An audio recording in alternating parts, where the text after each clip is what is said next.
So. Filter around real quick. Light work, bro. Oh. Let's see. This tea is good. Yeah, I like them teas. Some teas is killing them. Yeah, which one you had? Whatever one Hannah made like a couple of them. I was feeling them joints. Well, the ones that Hannah makes is different. Yeah, some dope. She gave me a bag of coffee. The coffee kind? Mm-hmm. It's pretty good too. Mm-hmm.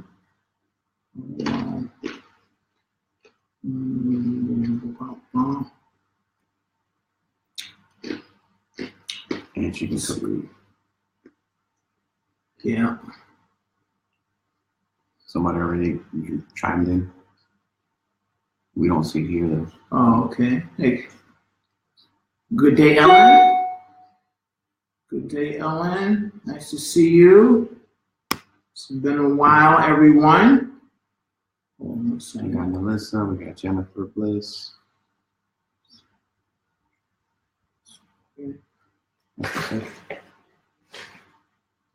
Pam. What's up, Pam? I haven't seen you in a while.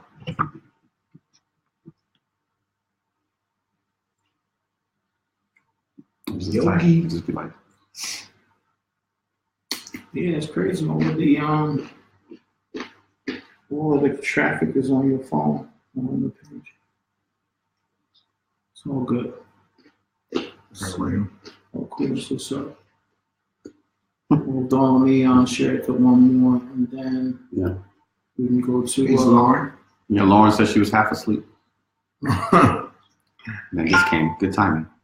Yeah. I hope we didn't interrupted your sleep though. Hey.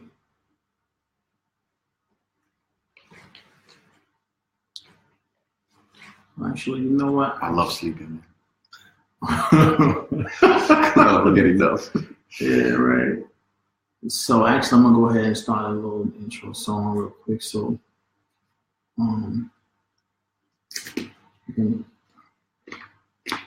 good evening, ladies and gentlemen. Thank you guys for joining us once again here at the Let's Build. And our subject matter today is, of course, light work ethic. A beautiful discussion today, and really get in as to the nature of our light grind and speak a little bit more.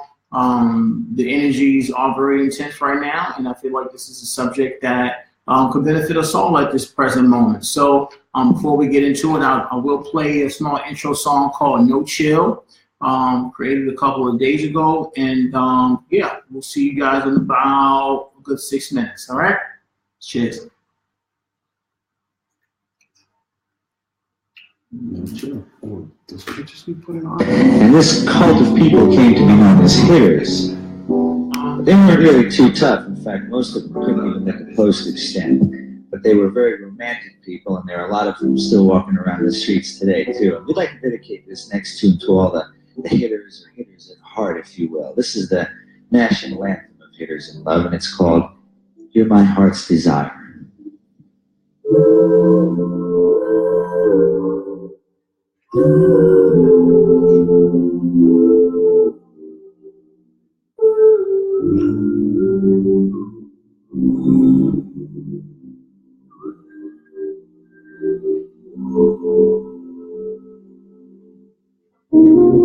Yeah, you can do it just to give me a chocolate tea with honey.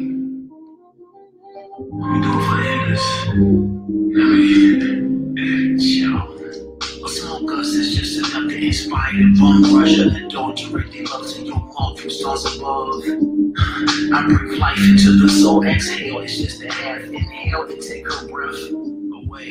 Refine the solar plexus with dandelion resonance, pleasant and pleasant honor to court, polite, prolific, romantic, and from the hyperquisical insight of a rhyme, roller sweet, nothing's in calligraphy, cursive. It's who we got on purpose, love. I can slice apples up with the pancakes, powder sugar flaking just for the presentation. You can feel them in the pageantry. The alchemist they come up from is some savagery. She believes that they address her as her majesty. The mobile path is where they lack planets being royal, stacked with the fresh lavender sex in between them. I'm not just romantic and the mystic, I'm a genius. Got my home treatment on the motherships. Dark chocolate aftertaste when you suck your lips.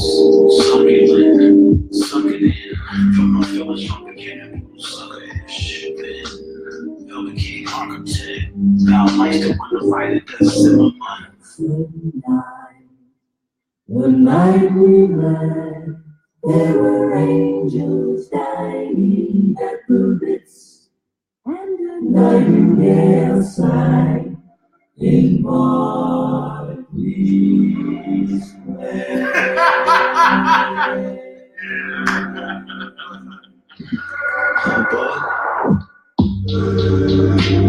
Chill when you feel safe, I feel satisfied. Marshmallows in the fireplace, rose and yellow, high cocoa, what a miss, just a snuggle level. I feel like you're a brand verse about her and Charlotte, honest and love, yes. Lonely, you can come closer. Should've covered, I can tell you stories, I can tell you stories. Like a roller coaster, mama. Emotional, maturity, they came about the trauma, the words, I'm down. What I think about me, trying to get to know you, so I understand. But trying to get to know myself on a basis. Trying to have this conversation. To celebrate. I play this movie to my mind just again. I ain't that got myself up just to say hi. She don't even know that it's working out for this. I ain't gotta try on. So, my strength, playing everything like my favorite song. I had a dream one time, hearing your voice and actually didn't come home. Woke up out the dream, getting stopped by police for speed. Demons. Gotta heal myself from me. Me is still. She don't want to try to be honest. No chills. Some more fire. Only a few can dig it. That unconditional love. You can't control it. So let everybody do what they need to do. And when it's right, it come back to you. That's what's necessary. Hey. Yeah. No. Show the sun, don't chill. Yeah. Yeah. Chill.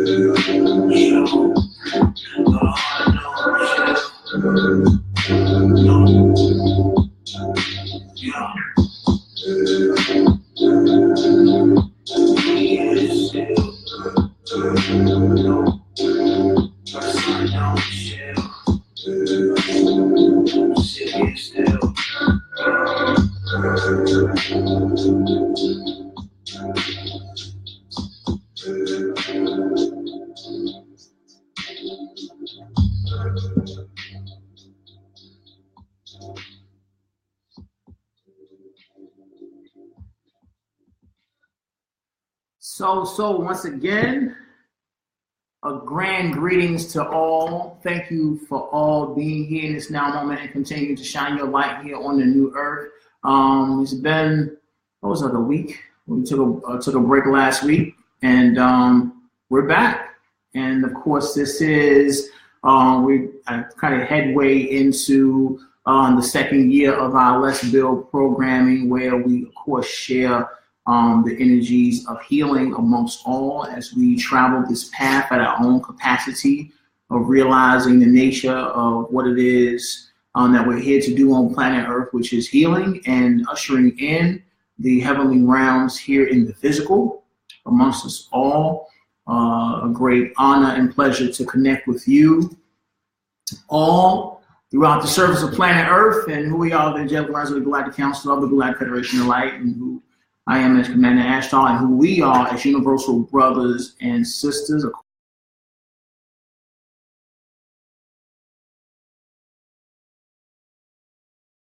Of course, our subject matter today is most beautiful and absolutely vital to the nature of our capacity to elevate in this now moment. So prior to us going into our discussion, our forum, we're going to do things a little differently today. However, what we won't do different is our 60-second meditation exercise where we cleanse all of the energy that exists outside of this now moment, where we are taking the time to be completely present and here in the now moment. So for those of you who are new to our broadcast, what we're doing now is our 60-second meditation, which is helping us to connect more. We have a beautiful discussion and exchange. However, of course, amongst our physical vessels and the exchanges taking place here, there are also changes amongst who we are, the angelic realms, where what we're going to do now is release all of the energy from our energy fields through grounding ourselves in this now moment through a 60-second silence and stilling of the body. Allow everything in your environment to be as it is, where what we will do now is just be still for a good 60 seconds, connect with your heart space, your I am presence, and let us cleanse the energies of our presence. 60 seconds, y'all. Let's do it.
Once again, gently begin to sense your extremities, allowing the blood to return. Gently allow the breath to return to your lungs at full capacity. Begin to open your eyes.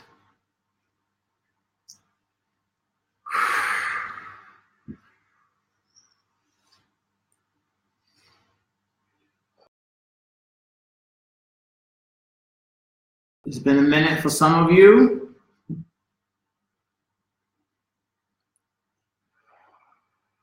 All righty. Once again, a great pleasure to connect in this peaceful, harmonious platform of divine souls that you are, all beautiful reflections where this now moment is completely perfect. There is no better place than right here, right now. And of course, it provides us with a great stimuli to connect on a conscious level and who we are, your angelic guardians. Thank you for being here. Thank you for existing here on planet Earth in your service with your intent to heal, with your intent to serve, with your intent to focus and elevate more in assistance of all life and the liberation of the human species. This is what we are here to do. And once again, a great honor it is to be able to do so. So thank you once again for being here. So Let's Build seminar today, of course, is on work ethic. There's a lot surrounding the subject matter and being a very, very integrated aspect of our existence. A very integrated aspect of an awakened soul's lifestyle and being awakened, the ascension lifestyle that we speak of, the sense of focus and dedication that comes with awakening, the sense of personal responsibility and discipline and diligence that comes with an awakened soul sense of presence. You're here now and you are aware of what it is that you are here to do, which is evolve. Simple contextually, however, it's a very broad path that we walk, which can be simplified through an intuitive sense of presence, where we're allowing ourselves to unfold the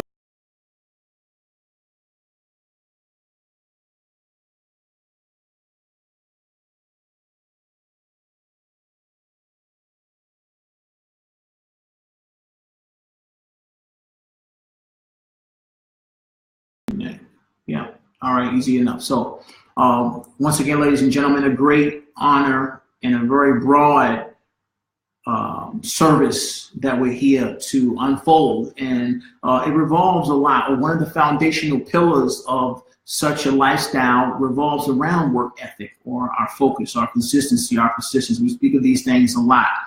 I said we we're going to do this a little different today. So what we will do is we'll speak. This will be a conversation. I mean, all of our Let's Builds are conversations. However,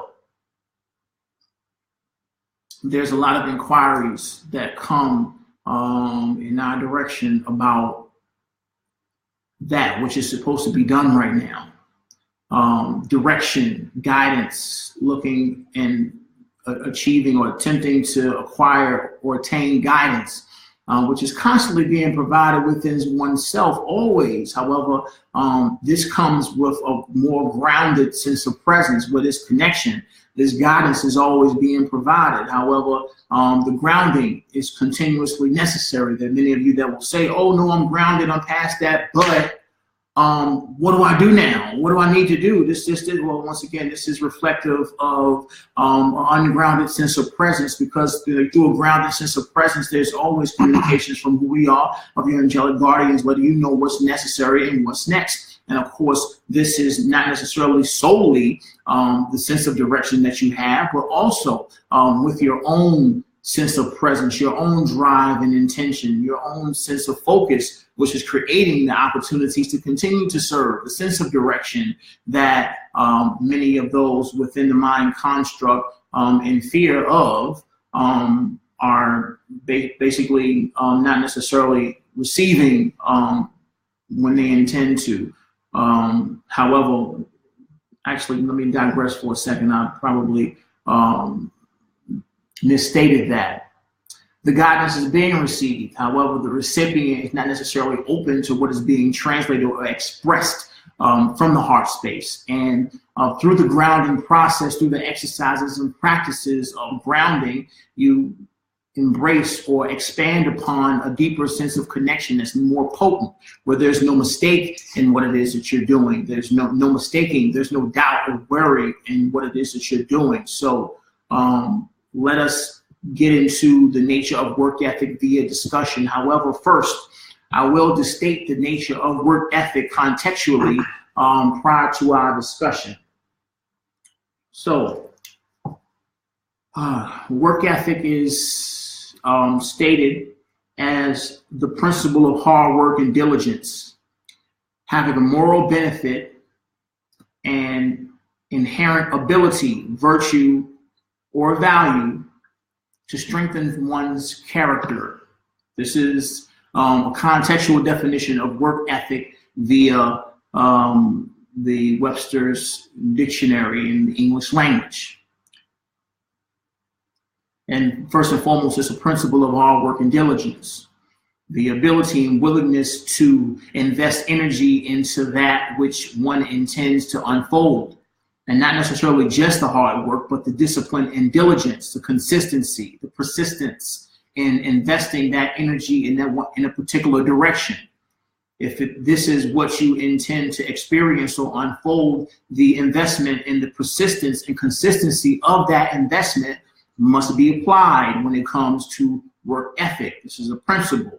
The moral benefit and inherent ability and virtue or value is strengthening one's character. So basically, the continual practice of that diligence, of that focus, of that consistency develops habits or values within a person that strengthens one's character and basically moves or dissolves the distortion, laziness, or inconsistency, and things of this nature, and a lack of focus. So this is the contextual definition. There's quite a bit, but once again, as stated, we're going to have a conversation today. So I have Amun, and of course I have AAA with me, and we have a stream of comments here. And what we would like to do is all of your questions that you have about work ethic, all of the inquiries, some of the stories that you have about work ethic. Let's talk about it. Let's just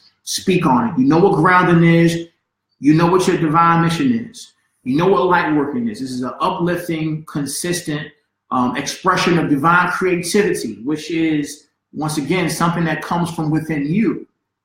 This is what we're going to talk about today. So if there are any inquiries, now is the time to present them so we can have a discussion. While doing that, or while we're waiting on some traffic or some inquiries, let's have a discussion about work ethic, fellas. What do y'all? How do y'all feel about that? I don't work. Huh? I don't work. Okay. Well, I mean, you got a good point. Sometimes I like the word work has a negative context, like it's like you're slaving or you're doing it, but not necessarily for me, at least. I think work, you consistent, like he said, it's a consistency. For me, there's nothing more like gives me more gratitude than this light work, because it's almost effort. You know, like it's easy because you're being yourself. Everybody has something to offer in this direction. Well, if I'm wrong, right? Yeah, I guess that's where the ethics part comes into it, because basically when you're doing this stuff for yourself, it's not work. It just flows naturally. Right. But for it to flow, you got to be able to balance. tell yourself the truth. Hey, this is probably what I should be doing, basically with my life. Yeah, and I mean, and if you're happy with what you're doing and you're balanced with doing, you're constantly moving, right? You're not just sitting there because you know it doesn't benefit you in a way for just sitting there and let the universe take care of you per se. Like you have to move. You have to, the doors will open. But it's up to you to walk through it. And that's, for me, that's the light work. And sometimes it feels like it's not work. It just feels natural. That's the reaction part. Right. What about the action, like the actual feelings inside of yourself that's going to drive you to even make that first step? Because I think I talk to a lot of people, and it seems like it's always that first step that people are afraid to take. Well, I think the laziest person in the world will get up if they have enough motivation, right? When you find your motivation, you find your thrive. When you find your excitement, then there's no question, right? So everybody has something that's going to make them move and thrive. You know what I mean? Is it like I said, a lot of people don't want to tell themselves the truth about absolutely. What it is. It's always that first step of breaking your norm, that society norm on. And everybody has a different way to break that, I think. Yeah, true. But at the same time, it's just always that first step. It's always that first step. I'm going to keep going back to that because it seems like a lot of people I talk to, they can't get past that first step of making that decision. Hey, I know I should be doing this, so I'm going to do it. It's like my lifestyle. I don't work, no 9 to 5, but I make shit happen. Like, same for Vels, same for you. Yeah. We know what we got to do when we get up in the morning. It's not planned out properly, and it doesn't need to, because it's going to flow how it should. But for some reason, and I know this reason, it works out like clockwork. Right. Perfectly. Perfect. Everything divine timing. I was supposed to buy the plane tickets last Friday. There's a reason why I didn't do it, because I got a cheaper price on it now. I know this flow, and I trust this flow. Basically, I trust myself a lot. So I'm able to make that first step, and then the next one. But you do have people who can't even do that. Because they don't trust themselves. It's about the self. Is it only that, or is it because most people are not, should I say, they let the noise of everything around them, the distraction, take over. That's an excuse. It is. They make an excuse. They're perfect. Well, talk about your individual experience. Let's not talk about a hypothetical person out there. Let's speak about an individual. How do y'all approach your work ethic? Well, that's the thing. Okay, so personally, for me, and we're talking about light work. I mean, I'm not talking about right now about going to work like I go to work, working at a warehouse. I'm talking about light work, and I feel like that wherever I go. That's why I said everybody's different. But wherever I go, just my presence. It could be a smile. It could be hello, or just my vibe alone. I feel it is creating something intangible. It's not something you can grab or hold, but it's something that people can feel. And I feel like that in itself, going to when I was in the States and being around people who are, I don't want to say negative, but are distracted, and just being present in itself, you can see how it attracts, or it's almost addicting to others. And then that in itself for me is my light work. I like just my presence sometimes. And that drives me for more. When I see that people start to, you know what, you're right. And it actually, I like the way you express that. And that in itself is great. It's the same thing when I do artwork. That artwork is something that, they have, and then, whatever they feel at that moment, they can feel gratitude. And that's enough light work for me, just step by step. Now, if you want to talk about work, as like going to the warehouse and actually working, going to be in the office and doing the office work and things like that. Well, in a case like that, to me, it's something that's necessary to do. And I'm able to do it because all my life I've worked, and I'm consistent. So it's more of a habit. But it doesn't mean that I can't still do my light work while I'm working. And if that makes sense. Yeah, it's one flow. Yeah, and everyone has their own, should I say, superpower that they're able to give. Not everybody. It's not one formula way of being, because everyone's different. We're intricate human beings. We're different. Mm-hmm. So for me, like in my personal experience, I just like helping in any way I can. Any type of energy that I can build or inject to someone is enough for me. Same. There's many directions I can go on this. It is a lot of directions you can go. Because, like I said, I do this every day, all day. There is no something else I do. Like this, wake up in the morning, go to sleep, doing this stuff. And it flows and it works just because I have the drive. And I trust that it works. I trust me that I'm going to get done what needs to get done, basically. And if it doesn't need to get done, it didn't need to get done. I trust that process, basically. It's all about trusting yourself. Like that's about it. That's all it is. Trusting yourself and your abilities and your powers. Like my powers, I think my powers are attraction and intuition. Mm-hmm. Those two. There's probably a third one in there, but those two I rely on heavy, because I know that when I fall back, I'll put things in order, but then I'll fall back and let it grow. Just like how I always say, plant the seeds and just water a little bit and fall back and just let things fall and process. Mm-hmm. But you have to at least plant that seed. Mm-hmm. That's your ethic, to go out there, reap the field and, sow the field up, get everything ready. But then you can fall back. That's my ethic, because I trust in this direction. I trust that it's going to work. Mm-hmm. And even in different aspects, I even have abilities like you to make people feel good. We all have. I did it in Berlin. What was it, last weekend? Excuse me for that video from Berlin. I was enjoying myself. Mm-hmm. But yeah, I was in some club and this guy just stopped me in the middle of the floor. I don't know what I was doing, where I was going. I was just there. He just stopped me and we had this conversation. I don't remember what it was about, probably about life. I don't know why. He just stopped me in the middle of the floor and started talking about life. Mm-hmm. And Corey was watching, and Corey was like, you had this guy crying. I was like, I don't remember what I was saying, but I guess I brought something out of him that he knew, but he was lying to himself about. That's the key. That's the only ethics most people need to focus on. Mm-hmm. Stop lying to yourself. Tell yourself the truth about your feelings, about your emotions, about your ethics, and what it is that you want in life, and trust yourself that you can get it. Trust yourself that when you say, hey, I'm going to do this tomorrow, I'm going to go do that tomorrow. It might change, but it still needs to get done. At least you can honestly say, hey, I probably should have did that, or I should do this, or this is what I want to happen with my life. But it all keeps coming back to self, trusting yourself. Trust. And also if there's trust and there's belief. You have a belief, strong belief.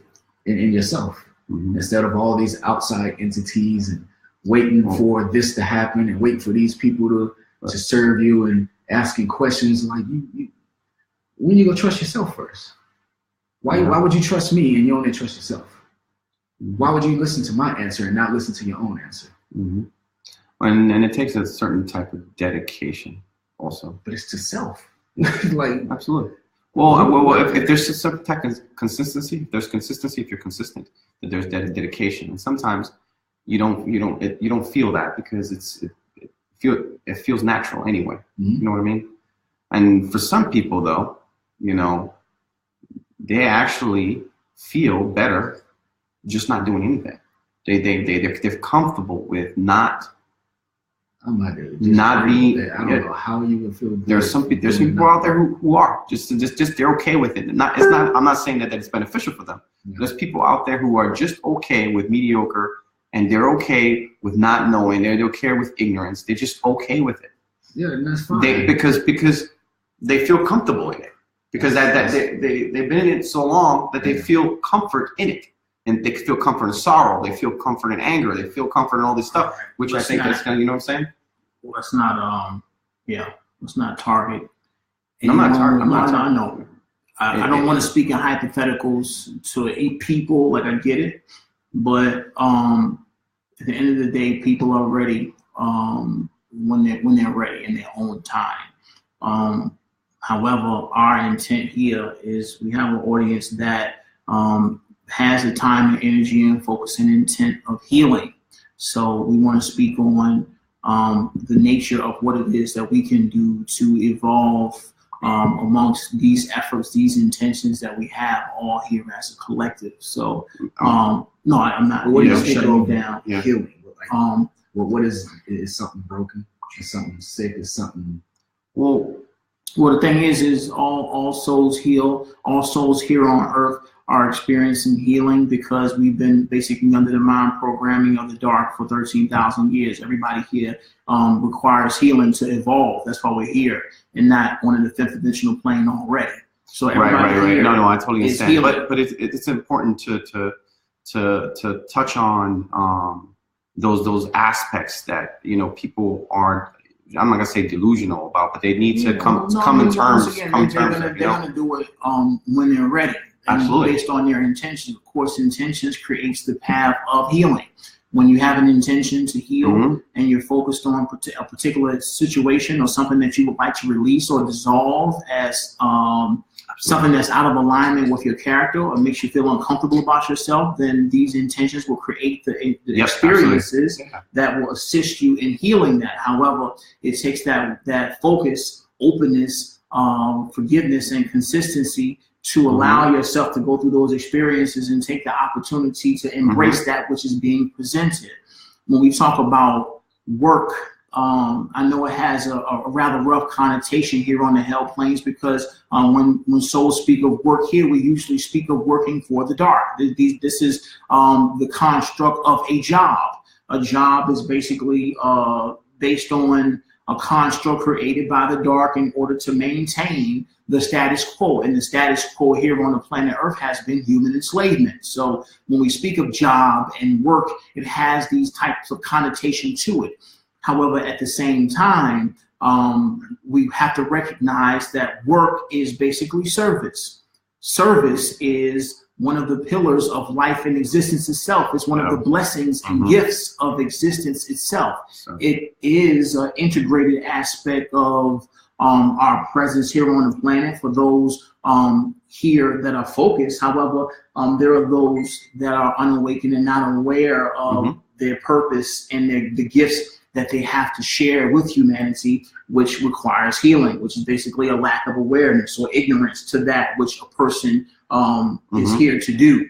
And once you realize that, this is where you align with the sense of purpose. Purpose caters to the motivation, like we said before, to actually get up and know that life has a purpose and there's things for you to do where you can get up and breathe and operate with a sense of zest, where life is an adventure and a blessing every day that you open your eyes and not, oh my God, I'm on planet Earth again. I want to go back to sleep. Like you're actually up and ready to go and ready to do what you came here to do. You understand? Yeah, absolutely. And once again, we're here to speak on these things because there are many that will get caught up in a imbalance of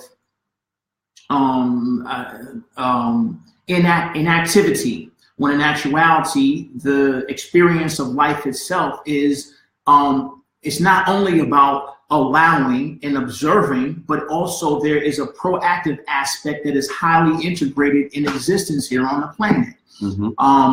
Yes, we allow things to operate and manifest in their way. However, there's things that we do as individuals that are proactive and based on our intentions, our level of focus, where we're cultivating our gifts and the things that we have to share with humanity as a whole on a daily basis. Like, I could bring my own particular individual circumstance into the equation, but in actuality, we can save that for later. Right now, I want to speak to you about how light work and your work ethic is integrated into your reality, where when it's truly integrated in your reality and you're on this ascension path and truly serious and truly focused, there should not be a moment where you feel bored or you're asking another, what should I do? Like, you're alive, you're breathing, you have the blessing of existence here on planet Earth, and you're here on a divine mission.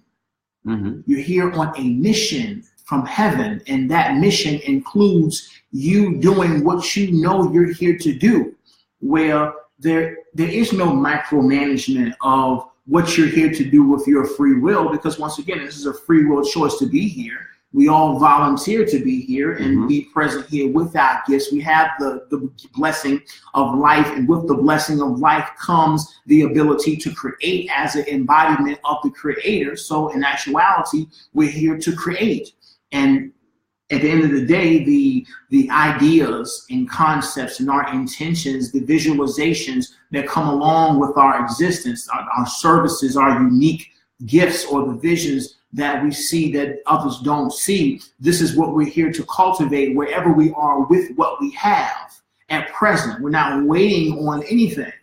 Waiting is basically an unawakened soul approach to life. They're waiting on something else to take place or someone else to do something before they do something. I understand the nature of being present and stopping and smelling the roses and being in nature and just sitting and enjoying your inner stillness and moving around with life and allowing life to present you with opportunities to do things and move around and discover. However, once again, it takes a certain level of proactivity to embrace these activities. When life presents you with the opportunities to serve, to help, to assist someone in doing this or moving, or you move yourself or create something or talk with someone about things and assist those around you, or maybe even speak to someone who may be unawakened or whatever the case may be, whatever label a person would like to present or place on another. However, when life presents you with these things, you have the opportunity to fill that time with things that are constructive and assisting you in raising your vibration. It's a constant process, and at the end of the day, there is no room for analysis, because at the end of the day, as you see, life is unfolding for you. The colors of the spectrum are there being presented to you. Everything in your life is being presented to you. The clouds, the sun rises, the flowers grow, air comes through the nostrils for you. It's all happening for you. And once again, as it happens for you, it's necessary to be proactive in all that is taking place, because once again, the blessing of life, the miracle of existence itself involves your proactive energy. So as we evolve, as we heal, as we continue to focus and ground ourselves, we invest that energy into life itself. So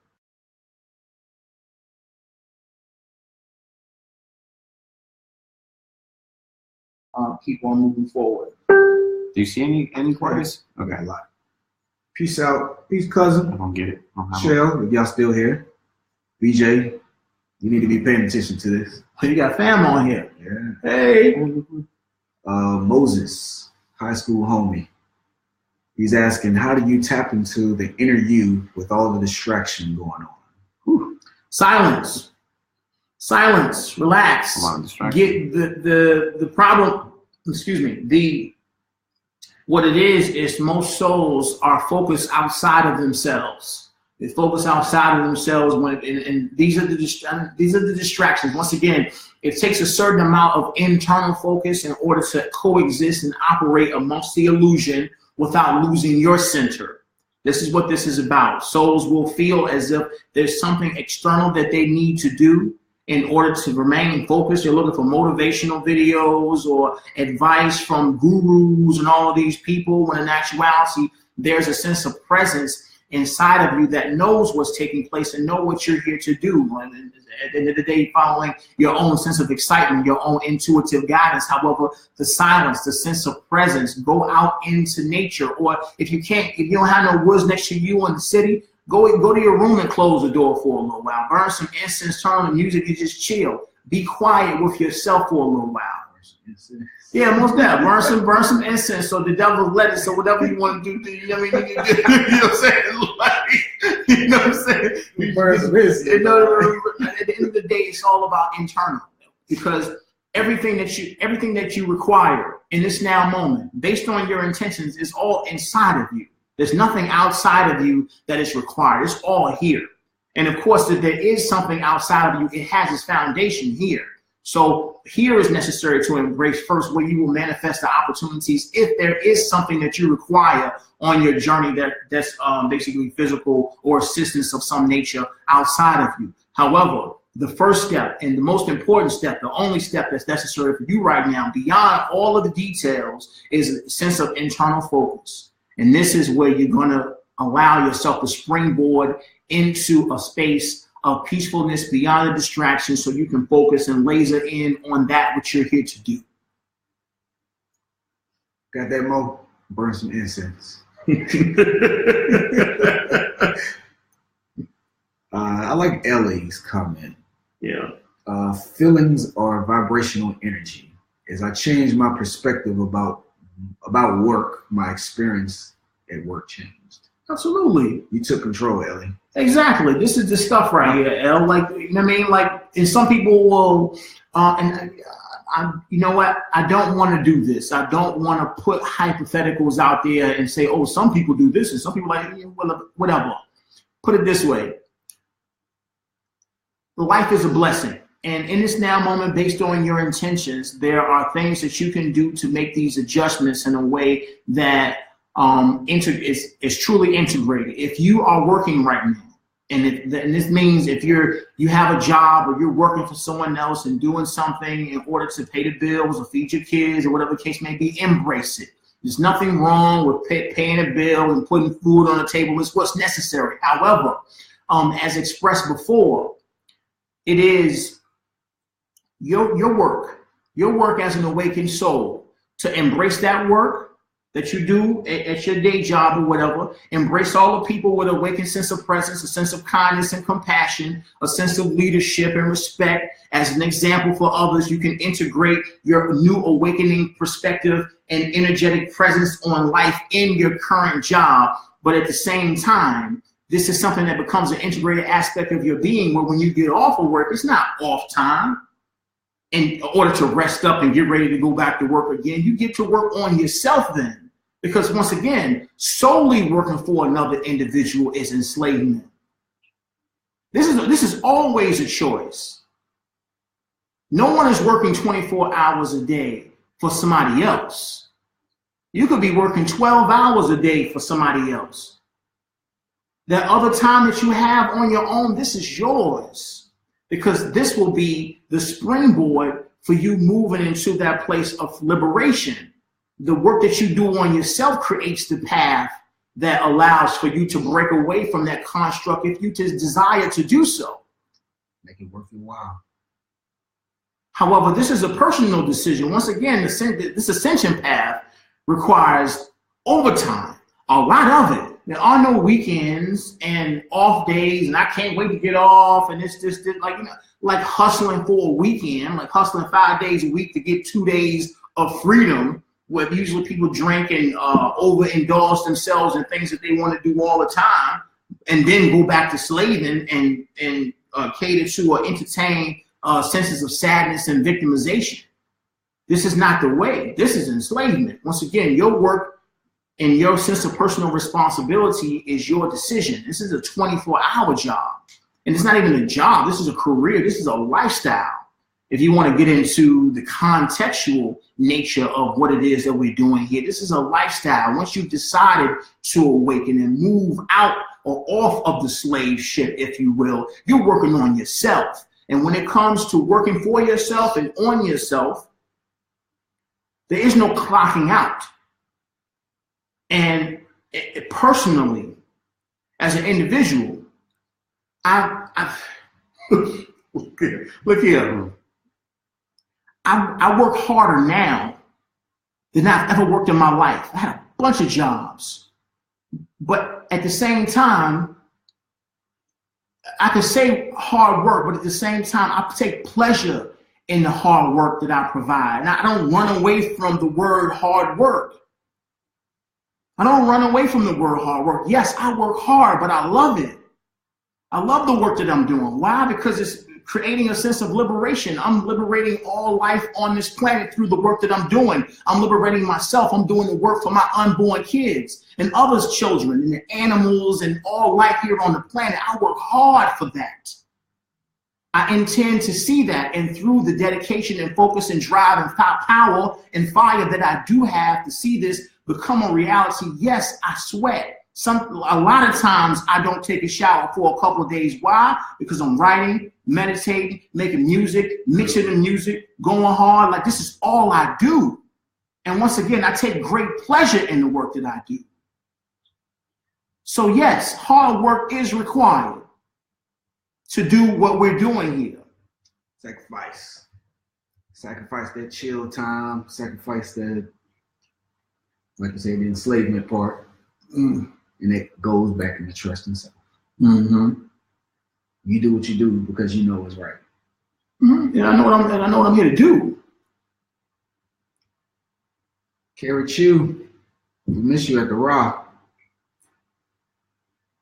She resonated with what you said earlier, Angel.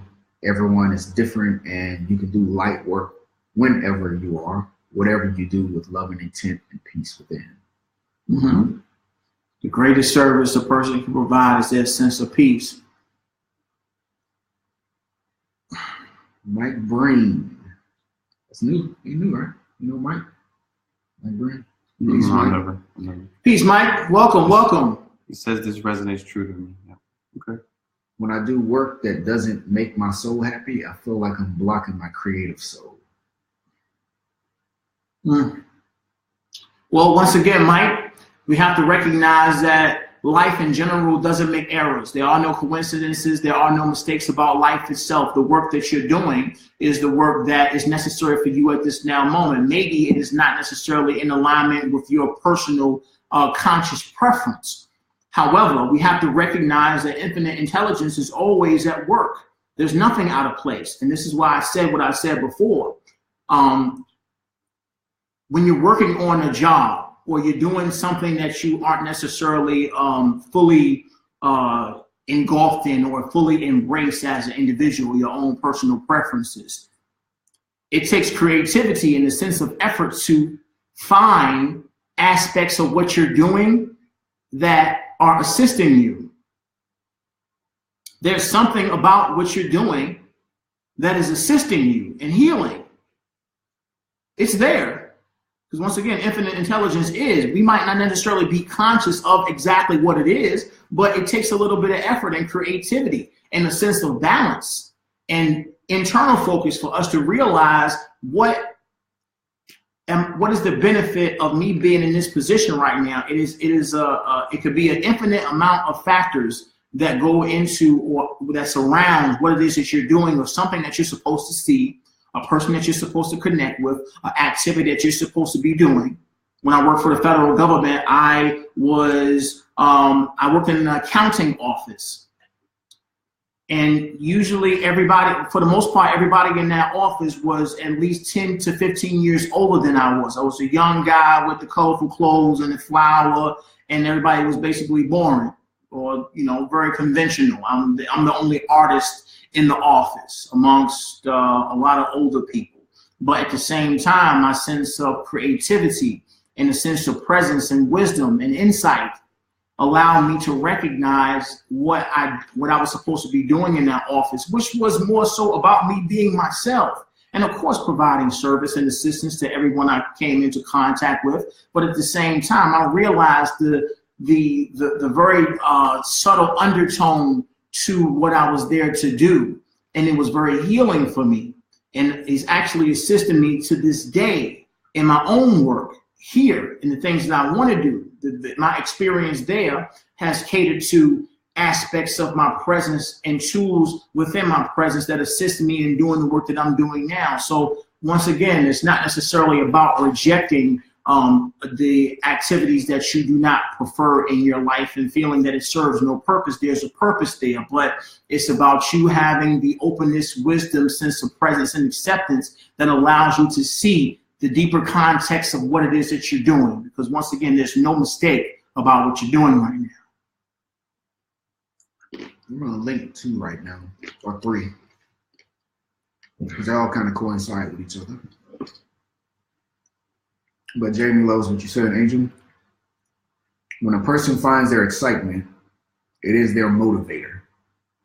Yes, if a person always follows their highest excitement, they will always be in the flow in what they should be doing, which is interchangeable with their light work outside. But it also goes in what Ellie said. People are reactive. They need a motivator. This is why people use fear as a tactic to make people do things.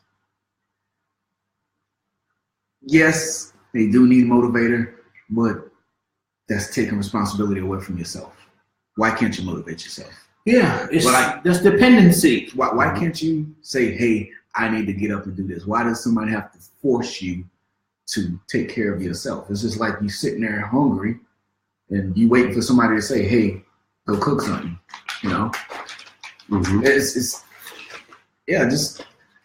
I said this a million times. At some point in your life, you have to take responsibility. It's cool, you know, to look at all the other stuff, the churches and motivational speakers and parents and friends. When you gonna take responsibility for yourself? Like, it's your life. You really want me to tell you what to do? I mean, that's just like going to basic training and stuff, you know? Mm-hmm. Mm-hmm. Who are the ones that need to get told what to do all the time? Mm-hmm. After probably like week 4, the ones that's still doing the same thing, the one that's waiting for the drill sergeant to come in and tell you to clean up the room or to fix the bed or this and that. It's like you kind of already know. Mm-hmm. I mean, like I dare to say this. Everybody's always motivated. It's just some people are motivated to do nothing. Mm-hmm. How is that possible? It's their intentions. I believe it, but yeah, it's their intentions. I mean, that's what I'm saying. Like some people, that's their intent. Their motivation makes them feel good. Just to chill. Yeah, just to chill. It feels good. I don't chill. Yeah, it's like a habit. If you're in the habit of always doing the same thing over and over again, and you feel comfortable in that space, it could be that you'd rather be in that space because you're afraid of what else could be out there. And I mean, fear, unfortunately, has a lot to do with why people don't do certain things. Kind of fearing yourself, though. I mean, that's about it. Yeah. And that's when I'm bringing it right back to trusting yourself. Mm-hmm. Yes, absolutely. You can trust yourself, believe in yourself, but that fear won't exist anymore. There could be people out there who could say that's easier said than done. For us, obviously, and everybody's have their evolution. Like he said, everyone has a time when that's going to happen for them, right? Or however long it takes, But eventually, they probably come to that. It all starts within. But in order to listen to within, you gotta stay away from the distractions. You ain't gotta stay away. Trust me. You have to be aware of the distractions. How about that? Because you have to know that the distractions are there and how to get your quiet space and allow that to dissipate, to leave. Or basically just be responsible and take responsibility and keep going. Mm-hmm. It's safe to say that there's people who are waking, right? And there's people who are not. Safe to say, right? Yeah. So if we're giving advice, right, you know, you have those that we know that we can't force our values to. We can't tell them, hey, this is what you better do and do and do, because they might not see it. They might not see what we see. It's your own values when you trust yourself. It's not. I didn't. Absolutely. But they have to realize that. See, our values, we're not pushing it to anybody. This is not we're not trying to like say, hey, this is what you should do to be happy. But we're saying, we're just trying to remind you of something that you already know. Yeah. You just have to look inside and find that aspect that we're talking about. You know, there's trust yourself, belief in yourself, but also love yourself. There's a lot that goes into it. I think that whatever it is, we have to find our quiet space and find it here. It starts from here, right? A lot of people wasn't taught or trained or know how to figure out who they are. Right. Well, life is intelligent. Life is intelligent. This is intelligent, yeah. Well, the thing is, it's based on a person's intentions. If they intend to do this, like, this is what this is about. That's true too. When a person intends to experience more love, now a person can be completely satisfied and not necessarily want to be proactive. And that's okay. And that's, of course, that's okay. That's their choice. However, when they decide that they want to experience more, or they feel a sense of dissatisfaction or boredom with life, then that requires work. That does require That requires personal responsibility. A sense of consistency. That requires hard work. That requires expansion. That requires self-forgiveness. That requires a sense of presence. These are the requirements to experience more love. And the thing is all of us here on this ascension path, we intend to evolve and we intend to experience more love. We intend to experience liberation and freedom. And these things comes with the requirement of healing more. And this healing is hard work. It's not easy, because once again, if it was easy, everybody would do it. But we agreed to be here. We just, like, some of us volunteered to be here.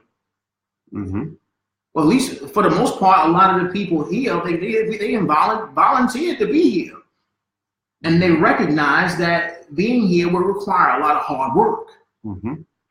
So would you be just like sitting around and watching comedy and smoking weed and chilling and eating popcorn and going to the woods to sit and play with the animals and all the other kind of stuff? Like, there's things and gifts that we have to cultivate and develop in order for us to manifest the products and services that are beautiful, which are aspects of the heavenly realms here on earth. Right. This is what we're here to do. We actually are here to create the products and services and ways of being that are involved in a heavenly reality here in the physical, on the surface of planet Earth. And you brought up a good point about intentions, because everyone has different intentions. But I think most intentions are the same. I don't know. I don't know about if all intentions are the same. I'm not sure. Because, some people intentionally like to be. No, some people like to be lonely. Some people like to be sad. Yeah. They like to be pissed off. And that's their intention. Of course, that's their intention. They're like, it's like that's what they decide to do. Like, I'm intending to piss you off. Exactly. Today, who can I piss off today? Who can I piss off today? You know, I mean, there's people who really live that life, that they really truly want to. I mean, we don't necessarily get it because we're not necessarily in that energetic space of being. Right. And I do believe that everybody's looking to connect. And I do believe that we have this instinctive way to want to group and connect with others. Yeah. I know they're coming in. Yeah. Let's get to them. Who's coming in? Oh, okay. Lauren Bell says she knows she needs major healing. No, you don't. Just do it. You don't need analysis. Just do it. I'm gonna have to go down to this thing. It's moving now. I'm gonna skip a couple of you guys' questions that's way up top because there's a lot of comments coming in. Ahuva. That's a cool name. I think she's new as well.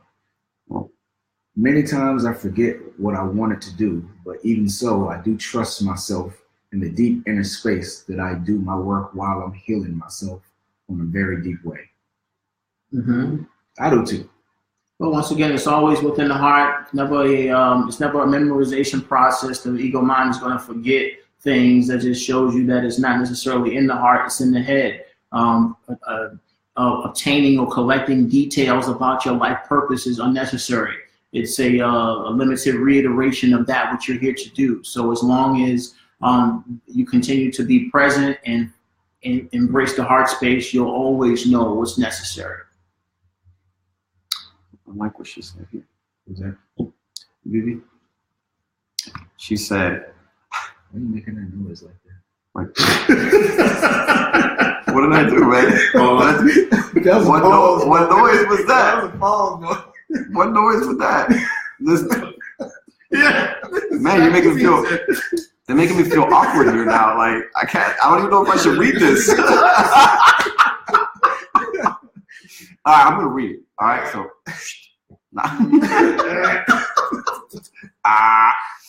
Here you go. She said. Go ahead, read it, bro. I love that aggressive. I love that aggressive and serious preaching from the heart. I love watching you all. You're different beings. I also love being present here, even though I feel like it's hard to be interactive through the texting platform at present anyway. Mm-hmm. Yeah, that's what she said. That's beautiful. Thank you for being here. The intentions are the most gentle in nature. The intent is not necessarily to be aggressive. However, there's an enthusiasm for life itself that exists here where, and I really would like to say this, this is the last lifetime for many in the human form.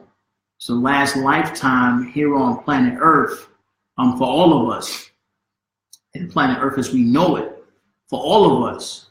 And with that being said, there is no room for excuses. There is no time for excuses. Now is the time to heal, to activate. This is not a game or a joke or just a casual social conversation. There are serious things taking place all over the planet. And those of us who are blessed enough to have access to these social media platforms have the ability to recognize that as serious. Is it from Lauren? No. I got one from Lauren. You want me to read it? No, Lauren. Because I said it's moving, it's rolling. Jade, peace, Jade. I don't think we met before. JJ. Humans are in a struggle to trust themselves. Our ego mind has been trained to be in fear of everything and everyone, even ourselves. This is the hard work. Life here has proved over and over again it's dangerous. But what danger is there really? We are eternal energy in fear of our vessel dying. This makes no sense. Hence, the work is moment to moment, reminding ourselves we are the creator of the experience, that we love ourselves that much. Mm-hmm. This is so. This is so, and the work is necessary. You have been trained, definitely. Once again, the ego mind is a control tool. Mm-hmm. This is why healing is necessary. Yeah. Peace, Marissa.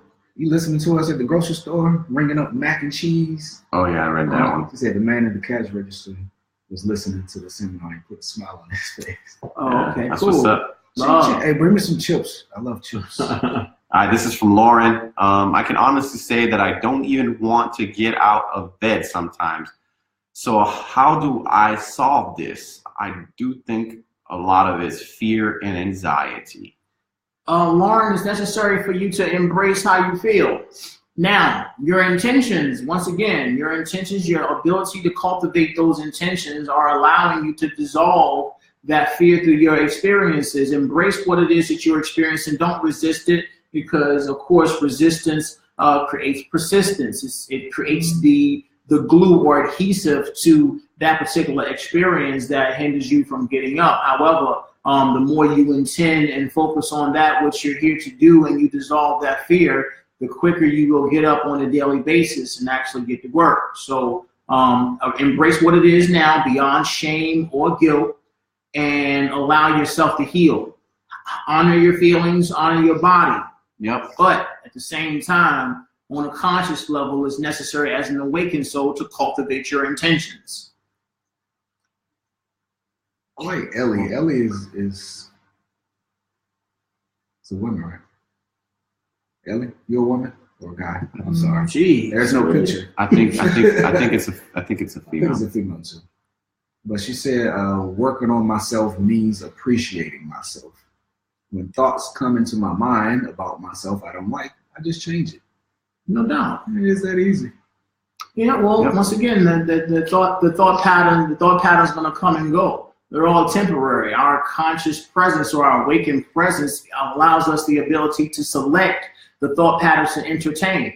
We receive thought patterns all the time, some insane, some of loneliness and heartbreak and heartache and victimization and so on and so forth. However, as you awaken and become more responsible and recognize that the energy that you invest in whichever thought patterns that are that come through the mind identity or move through the radio, you give your energy to those that are constructive and productive in being a responsible soul, a responsible conscious manifestation of Prime Creator here on planet Earth. Mm. You already read Laura's? Mm-hmm. Oh. Well, I think she has another one, Lauren. These are questions I ask myself on a daily basis. Or you didn't read that, no. Mm-hmm. Why do I struggle so hard to take responsibility and function? I am going out of a limb saying all this stuff today, but I feel I am being true to myself and being honest. Mm-hmm. So if you feel that you're being true and you're being honest to yourself by going out on a limb and asking us, how about you ask yourself? Ask yourself why it's a struggle to do what it is that you're trying to do. We can give you an answer. It's going to sound good, and he's going to give you a long-winded 5-minute explanation. It's going to make you feel good. I'm going to give you something straightforward. It's going to make you good. But when you go ask yourself, when you go be true to yourself with this question, basically. And you know, she's the one who's talking about anxiety, right? I don't know. She said, because how hard it is to get out of bed and things like that. Yeah. So I can relate to her a little bit, you know, like, you know, as you get up and then you're afraid or you have anxiety because you're like, okay, here I go. I have to do this all over again. I have to meet this person. I have to meet that person. It means you're not doing what you want to do. Absolutely. It means, you know, your thoughts, the thought patterns that you're having probably. It could be many things, right? It could be certain other things, right?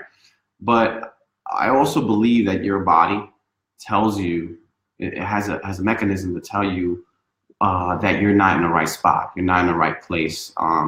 You don't belong in that environment and you have to change something. Sometimes if you change your environment, and sometimes it's extreme. First change yourself. Yeah, absolutely. Absolutely. After that. You can change your environment all day, but at the end of the day, everything has its foundation within you. You run it from yourself. No, well, what I'm saying is, like, you know, if you're, let's say, for example, you're doing something that does not resonate with you. I mean, you know who you are, but yet you allow yourself you insert yourself in a situation that you know that you don't. It isn't you. And people stay in there because they're afraid. They stay in there because they're comfortable and they don't want to make any waves, or they're afraid of the changes that might happen. And you know deep inside that you don't belong there, that your body's telling you that this isn't you. And sometimes when you change your environment, you liberate yourself and realizing your true self, per se. I think, maybe not all the time, but like we say, only you know. But that may be an aspect. But you still gotta realize these things inside of yourself. Absolutely. I mean, it comes from the inside anyway. What was the original? Changing the environment, yeah. So, somebody said something about Bitcoin. Original inquiry. Why do I struggle so hard to take responsibility and function? Basically. And I think it kind of piggybacks on what she said with the. Yeah. Well, first you're judging yourself, and this is not helpful. I feel like this stems from a sense of overanalysis. The questions upon questions and analysis of self. The analysis of self doesn't allow you to do anything. It is about being more present. Grounding yourself will help. As you ground yourself and you're more present, you have the ability to do what is in front of you and not necessarily analyze all that has come heretofore. It's about right now and taking the small steps that are present before you in this now moment through your presence, beyond analysis. I wouldn't ask, well, why am I not being responsible all the time and what I did before? No, I'll just skip all of that. Be here right now, ground yourself, and whatever that's there that you know is necessary to do, just begin, give it a shot. Don't count yourself out through criticism. Give it a shot. Take it one step at a time. Do a little bit at a time, even if it's just one small aspect of the things that you need to do. You get it accomplished. Small baby steps and actual execution assist you in healing. Let's go. Peace, Liliana. Hey, we did a photo shoot with your feathers. Took some really. I didn't do a photo shoot with the feathers. Oh my God! There was a photo shoot. You had to put that. You did a photo shoot with your feathers. Well, I did. Where I put it at? Well, I did. We did, but I did. But we Clarify. Where you put the feathers at? what is that? Well, it was the hand gestures that did it. Are we not pausing tonight? No, I guess there's no pause. There's no pause. There's no controller, man. No pause. It's feathers, man. They tickle. What's up, J-Love? Life as we've been given is about balancing out our human responsibilities as well as our soul responsibilities. Mm-hmm. Good balance, good balance. All integrated within one's existence. The responsibilities are integrated within your environment. These are levels of existence that we all exist upon, and life itself, life purpose is in being fully engaged. Vivi, I love that aggressive and serious preaching from the heart. I love watching you all, your different beings. I read that. You didn't read that one? Yeah, I read that already. I didn't. Whoa.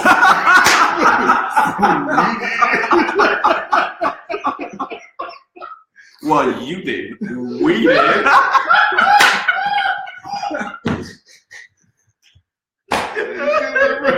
I got pause.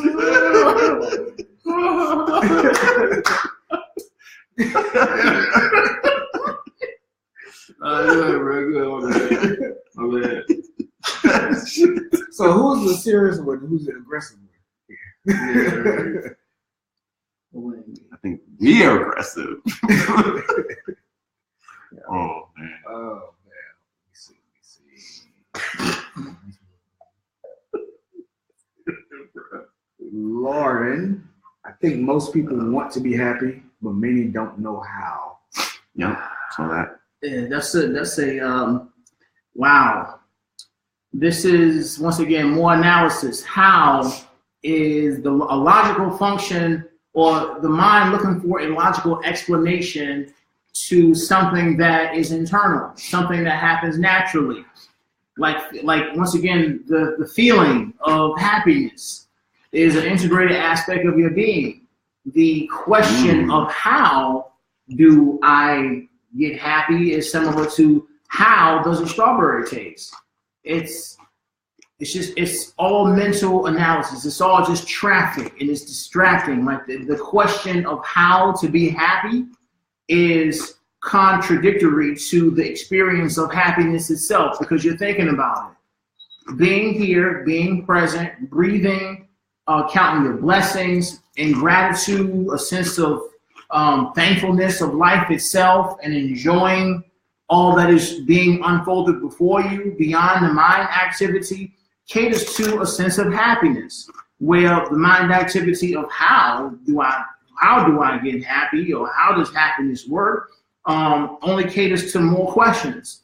And none of these questions, or in the midst of asking this endless cycle of questions, you never come to a place of happy, because there's just questions, and more questions or answers lead to more questions, and more answers, more questions, more answers, more questions, and there's never any resolve. You never get to the destination, which is now inside right here. Booyah. Welcome, Sam. And Marissa got some ginger snaps. Oh, I ain't had those in a long time.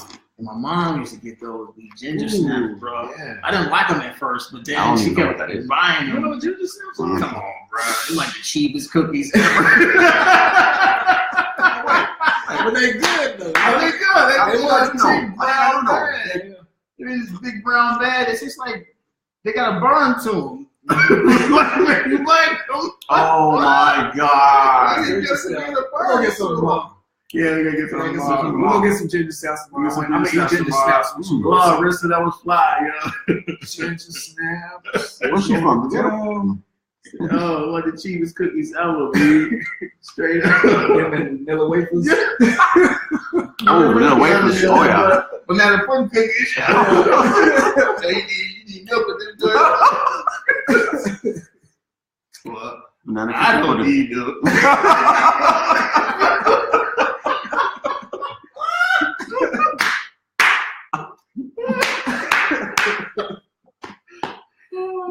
I didn't. Not me. Oh, man. But we did. We did. Nutella A lot of milk. Wafers. We did these.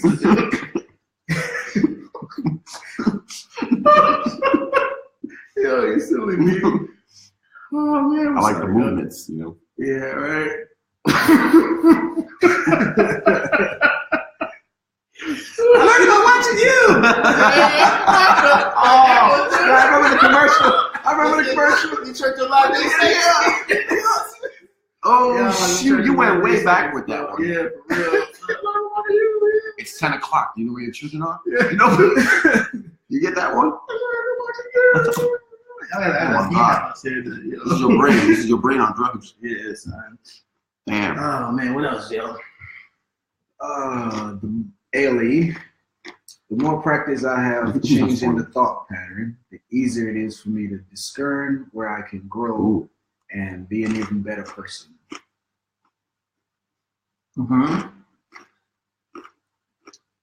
So, well,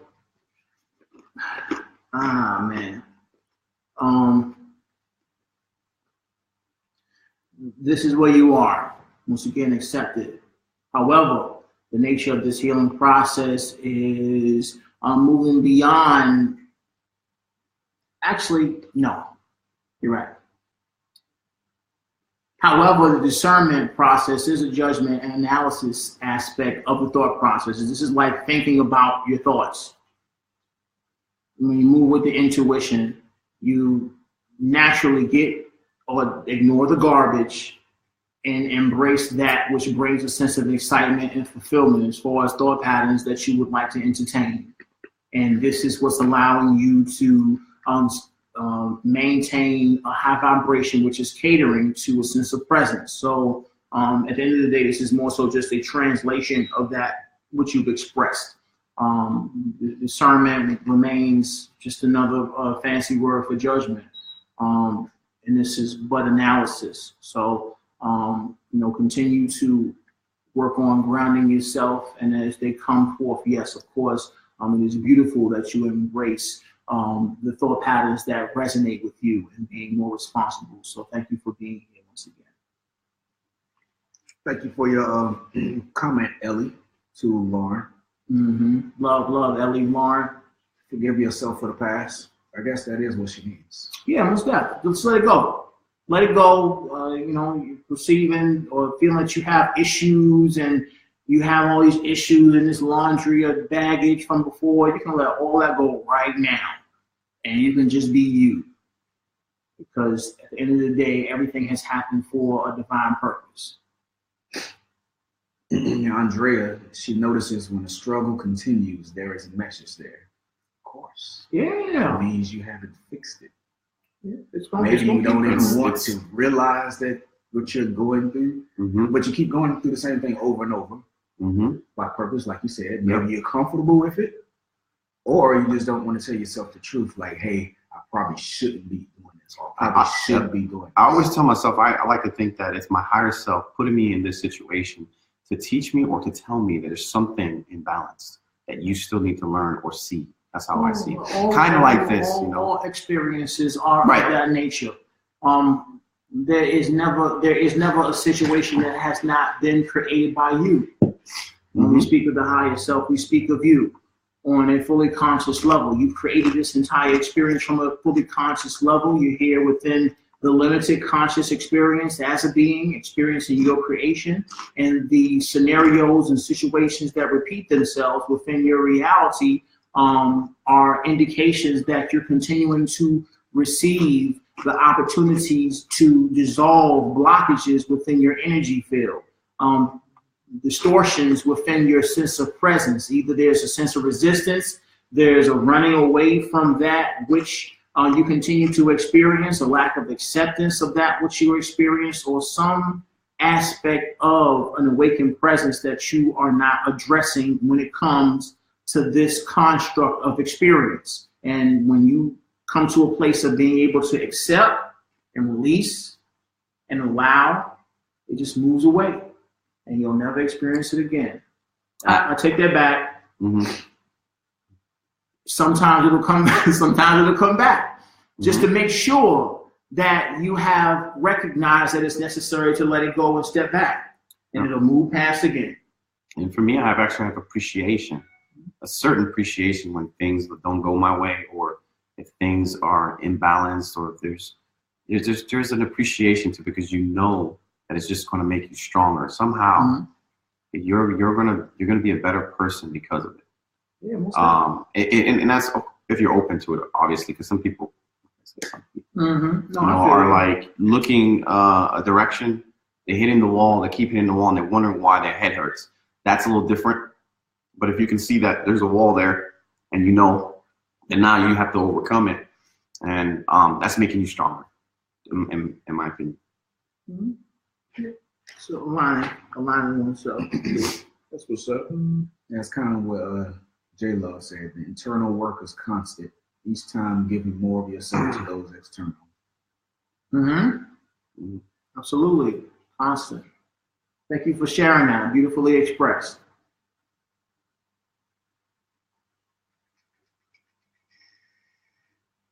Mike Green says, I ground myself by going into the cells of my body out of my head. Absolutely.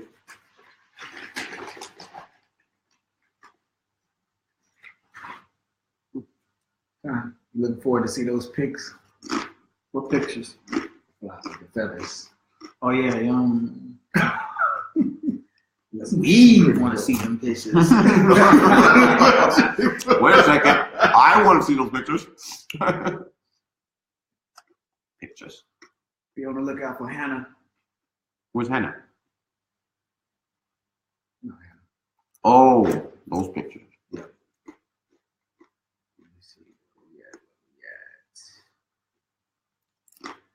Ginger snaps and rose tea.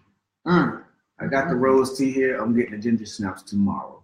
It's a great combination. You got me on some stuff. No sound for her. Andrea says she has no sound. Maybe that's just her. Andrea, we each are a musical note and we sing a song individually. And when combined, a beautiful orchestra song was created. Yes, there will be flats and sharps that add their essence to our tune. So now that you know this, I'm sure you've been known this, create a song for your life and your situation. Create a beautiful melody that you want to come from what it is that you're going through. But you have to create it. You and you. She wants us to join. Join in on the song. Symphony. Yo, what's the percentage on the computer? It's 15%. Boom! Okay, let me see. Stop laughing at us, Carrie. Carry two. Carrie two.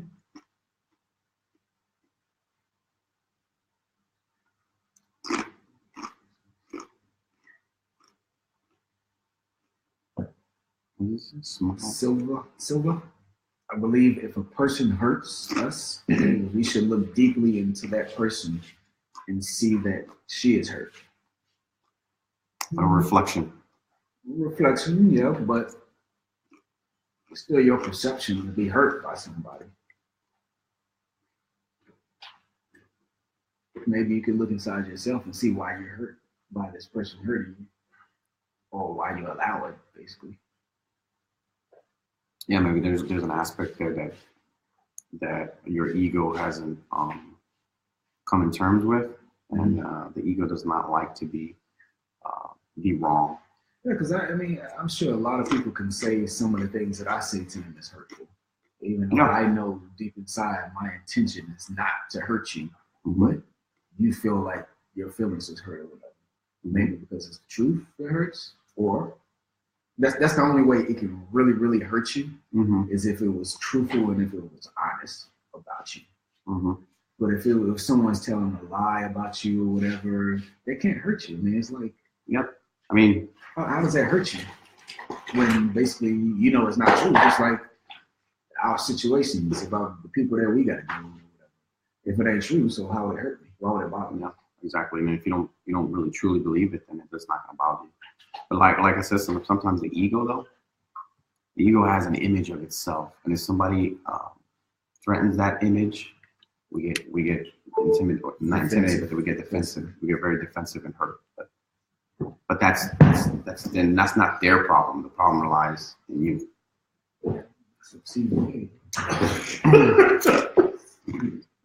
Lord. All righty. Those things are so delicious, bro. Yeah, what else? We're gonna get more of those. Andrea said, "No one can hurt you without your permission." Yeah, that's real talk right there.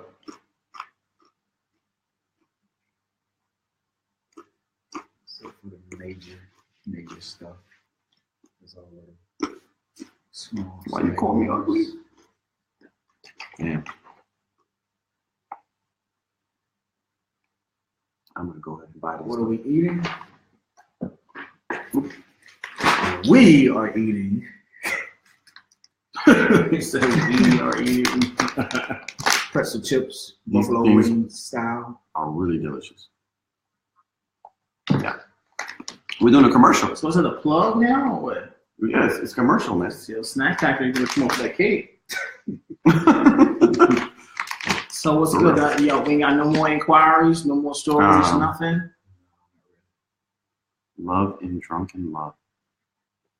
If there are any inquiries that we didn't answer already, we highly suggest you repost them. I know a lot of them were posted earlier on the feed. However, our devices won't allow us to scroll all the way up to the top. So once again, if you have any inquiries that have not been answered or addressed already, we suggest you repost them now. Commercial break. Check. Chew. Yeah, I guess we can do a commercial break, right? Yep. We can do a commercial break. Thank you for the recommendation, Curry.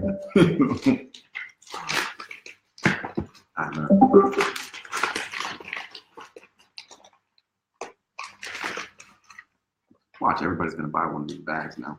See what we did for them.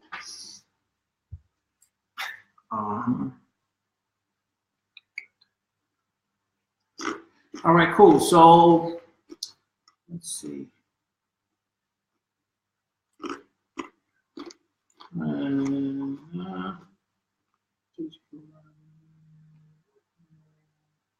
Oh, Andrea. She said, "Are you guys the dessert?" Angel might. I like her. She's cool.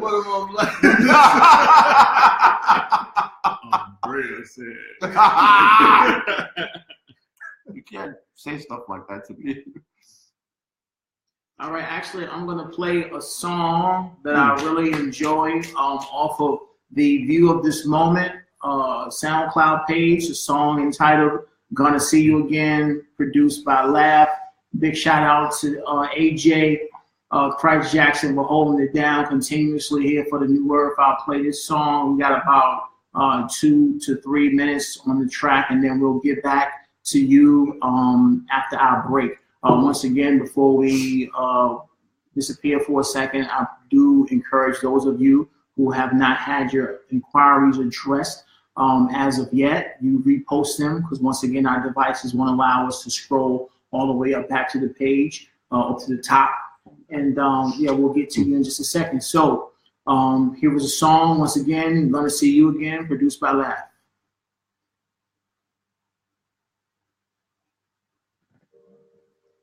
Yeah. E.T. Taylor. I'm gonna buy some stuff for you guys. I ate like half a concert. Okay, yeah, for real. Is that what I missed you all the time. From the time we sat and watched the sunset, silver light and moonlight, switch with the motion to recollect the time that we sat and reminisced on all the times you spent overseas, working on your artistry, artist with your flows, mirror image, come alive in real life, experience, balance like the current on the ocean, the time we sailed around the world, you told me we would never leave, always be together, knowing that life has its way, I'm gonna see you again. Knowing that life has its way, I'm gonna see you again. Awesome sauce. Real life transitions, back in time. Wish I could rewind the time back.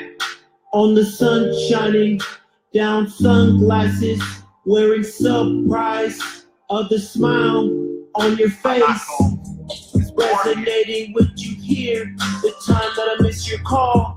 Just to find out, I called you at the same time, talking about timelines, merging as one, knowing that life has its way. I'm gonna see you again, knowing that life has its way. I'm gonna see you again. Yeah. Many paths and roads crossing life. Just know those that seem like they end early, I'm gonna see you again. Yeah.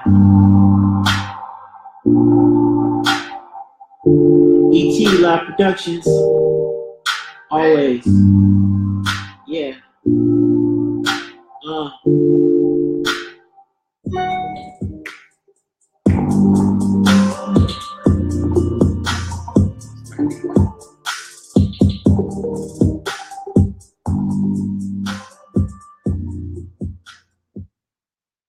Once again, thank you, ladies and gentlemen, for being here. Of course, it's Let's Build here live at the Rob. That last song was Gonna See You Again, brought to you by View of This Moment on SoundCloud.com.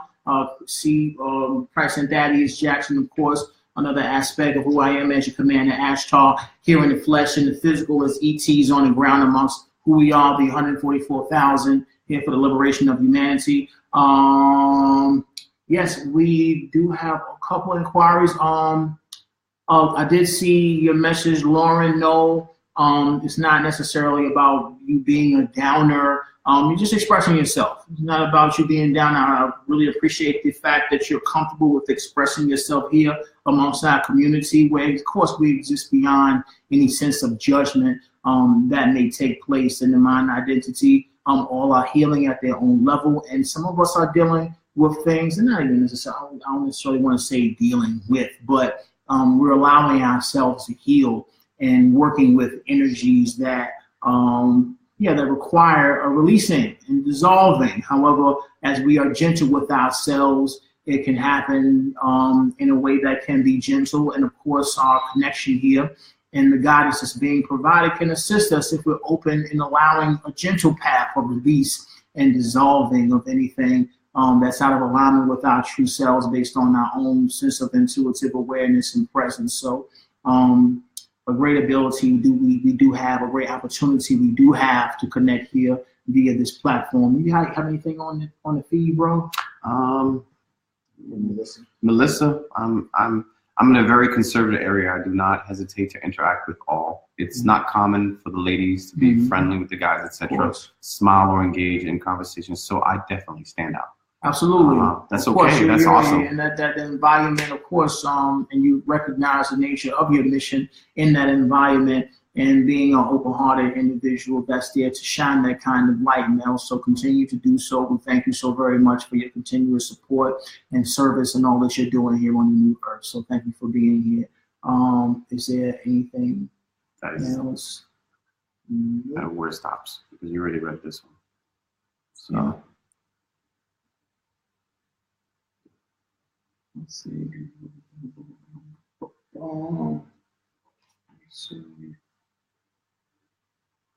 So, I'll speak a little teeny bit about light grind or light work ethics. Our service is reflective, or it's a reflection of our respect for life itself. Our respect for life itself is, of course, the frequency of gratitude, but of course, another expression, the proactive ability to express a sense of gratitude and respect for life is in our ability to serve reflections and treat each other with a deep respect that recognizes the royalty in all, which is basically a reflection of oneself. You got something? I got something from Mike. All right. I'm currently dealing with letting old friend go. Feel like soul contract is over. I will probably just ignore him as it's a toxic relationship. That doesn't help me grow, but keeps me stuck in old patterns. Well, understand for a second, Mike. And I appreciate your approach to the circumstances. Yes, if you feel that it is necessary to shift and surround yourself with others, this is quite fine. However, going back to the original point of infinite intelligence being a natural aspect of this now moment, that relationship is serving its purpose to a certain extent. Graciously, of course, do what you feel is necessary. However, take a moment to recognize that your unconditional love and acceptance of others, regardless if they are your bestie or a friend that you want around all the time, or whatever the case may be, beyond all of that, we all still are reflections of each other. In actuality, we are family and reflections of each other. We can shift and move to this or decide to be around other individuals. However, there is still the reality that we're experiencing our own energy. If anything, it is only necessary that you recognize the nature of the experience. Yes, you can embrace and reflect upon the nature of your relationship. However, to feel that another person is hindering you from moving forward or doing what you came here to do is the ignorance of the mind. Because once again, there's no one in your life by accident. There's no one in your life that is in the way. You place them there. And in actuality, the things that you place along your path is the way forward because you placed them there. If it was not the way, then you wouldn't have placed them there.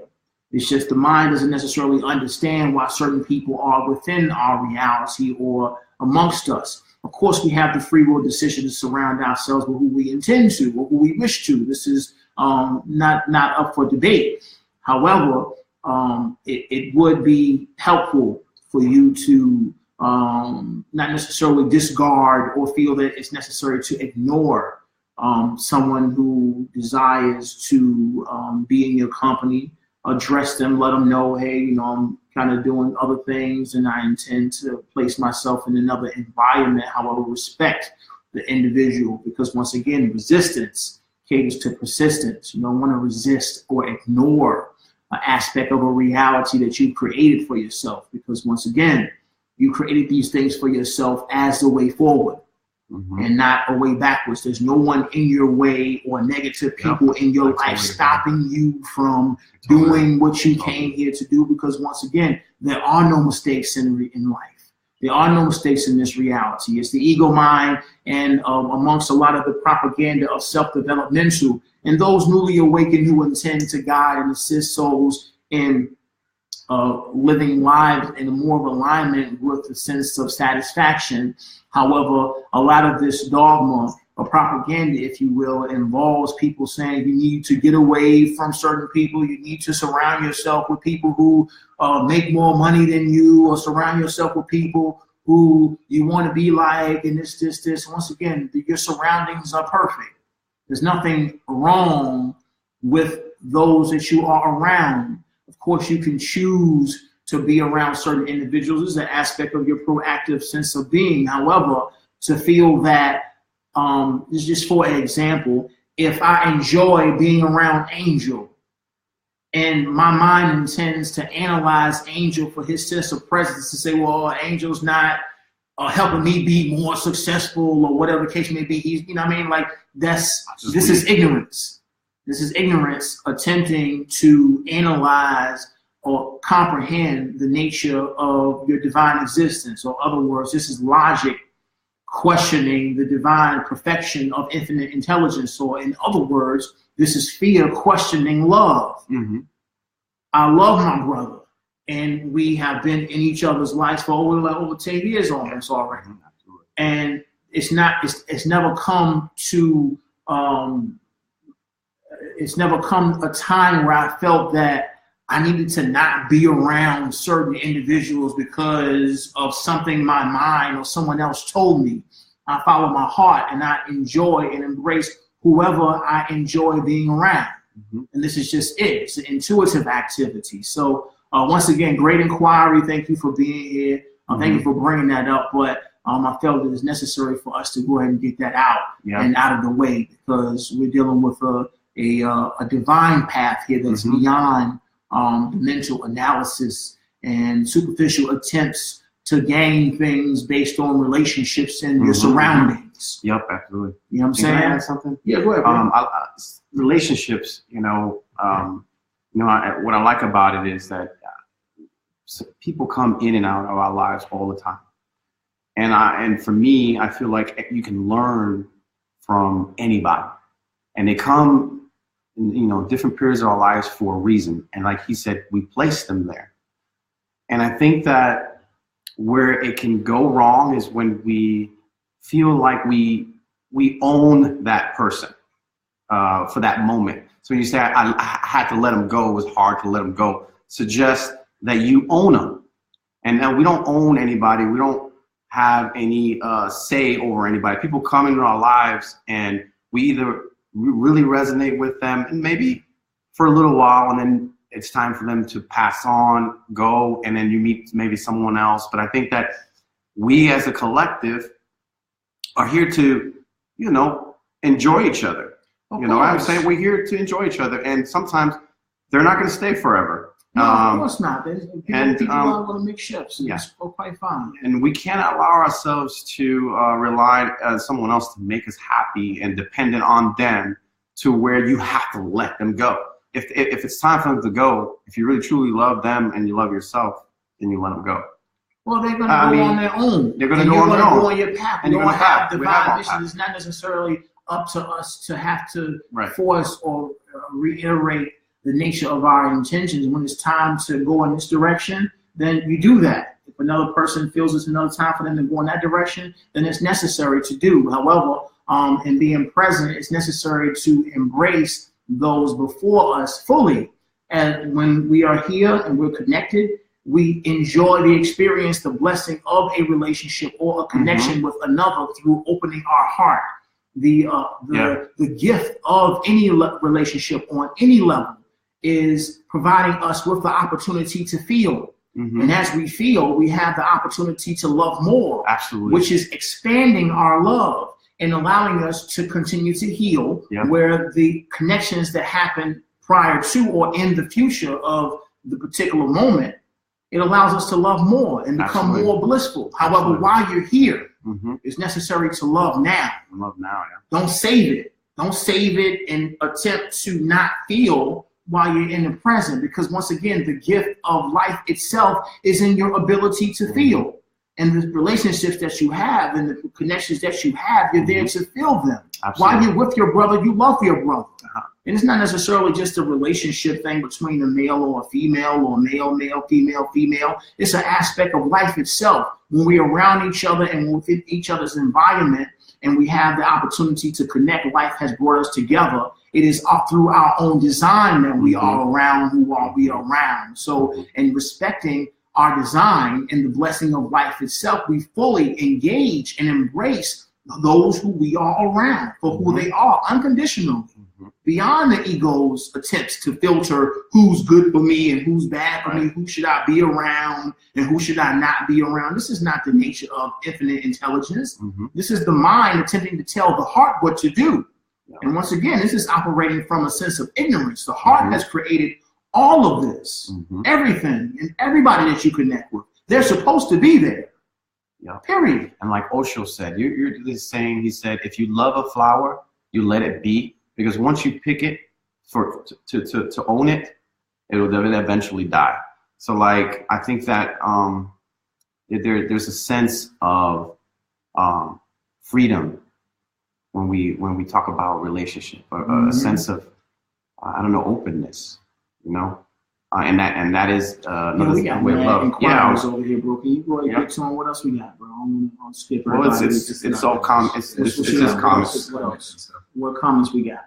No, it's not. What does it say? I've been reading it. So I mean, there's one here. Well, you go ahead and read yours if you want. Let me see. Okay. You can speak on it. Yeah, that's what we're here to do. That's what I asked him for. It was conversation back and forth. Yeah. And maybe going back to what Angel was, that's conversation with them back and forth.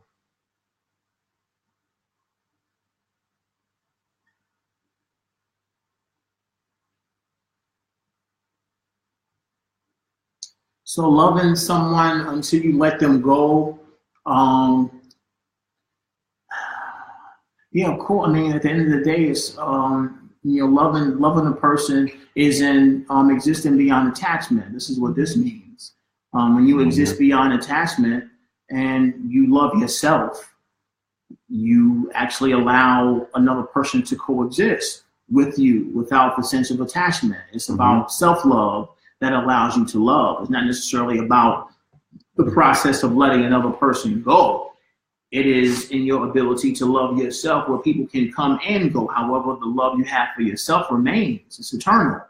This is the nature of the love that you speak on. It's a constant sense of being, a constant sense of presence. And the more we love ourselves, the more people can come and go in our lives, because once again, we have the love within and we enjoy that love through expressions of self as reflections that may come in and out of our lives through relationships at any capacity. So it is the acts of loving oneself where you love. And when you love oneself, there is no holding on or attempt to control, because once again, this is based in dependency. There is no dependence when you love yourself more. I got something from Mike, the comment he made. Yeah, it's not like I want to ban this person from my life. Mm-hmm. I just find it difficult to confront people and tell them how I feel. Mm-hmm. It's an addictive relationship, so I have to change myself whether he understands my inner work or not. Mm-hmm. Most definitely. And once again, if the love is real, he'll understand that. Love is real, he'll understand that. Once again, self-love is in, true unconditional love is in souls, allowing souls to make decisions and do what they must do in order to love themselves more. If this is necessary for you to love yourself more, change your environment, or do a disconnect from the relationship or the capacity in which you've had a relationship where you've been close and around each other a lot of times, and transferring that into mere acquaintances, that's rare, then okay, this is quite fine. But once again, it's possible, and I see the opportunity here, that which you're comfortable or discomfort. That which brings you a sense of discomfort is an opportunity. You being able to confront your friend about how you feel without the fear of hurting another one's feelings. The ability to tell the truth, not necessarily cold-heartedly, but the truth in its entirety. Hey, this is how I feel. I'm not necessarily attempting to harm you, but I say this from a place of love. And this is what's allowing you to basically one up on your sense of strength and presence through being able to do this, through being able to say, hey, friend, this is how I feel. There's an opportunity there for you to expand if this is your intention. Your intention is to expand and change your environment and high energy and success and all this other kind of stuff. I get it. However, there's an opportunity there to be upfront and direct and more honest with yourself through being honest with the person that you've held as a friend for this amount of time. So here's an opportunity to maybe experience what you intend prior to, as a part of the process. Andrea, she says, I learned I should have taken an offer that was presented to me before. My life would not have been so hectic if I had. My ex-boyfriend presented me such. Okay, well, understand this, Andrea. This was all necessary. There's only perfection in this now moment. So the decisions that you made were absolutely in alignment with who you are. It's in alignment with what you created for yourself. There are no regrets in the present moment, which is an aspect or an orchestration of infinite intelligence. You chose for yourself to experience what you're experiencing now, where there are no mistakes. There are no mistakes, regrets, or a need to learn. Once again, this is all a mental activity. We're not here to learn anything. We're here to experience the path or creation of life, the unfoldment, the tale, the journey that we created. We're here to experience life. If we were here to learn, we would be going around or going through circumstances and situations collecting data. However, this is all mental activity. We're not here to collect data. We're here to embrace our heart space and experience the unfoldment or the screenplay of life itself while being proactive at the same time. So I reiterate once again, this is not about learning or growing.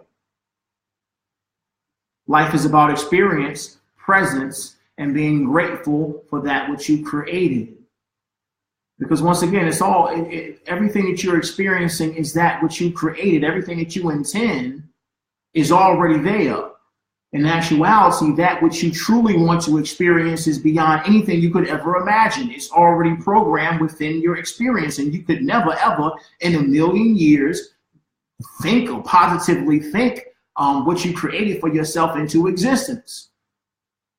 This is where being present is most necessary because it's already taking place. It's just, of course, it's required a level of proactivity that's allowing you to do the things that you're here to do, to experience the proactive miracles. You have to move and do things and get up every day and go to work and get on your life grind. Of course, and it's hard. It's hard work. I know we want to run from the word hard work. Oh no, we're awakened. It shouldn't be that hard. We don't have to work hard. No. Being awakened, being fully awakened. We work harder than people with hard jobs because it's a 24-hour experience. We enjoy the work. However, our dedication, our sense of enthusiasm, our drive, our zest for life allows us to invest that fire that we have deep inside into what it is that we're doing, our existence itself. And as we continue to invest that energy, guess what? That fire grows. This is what the term raising your frequency is all about.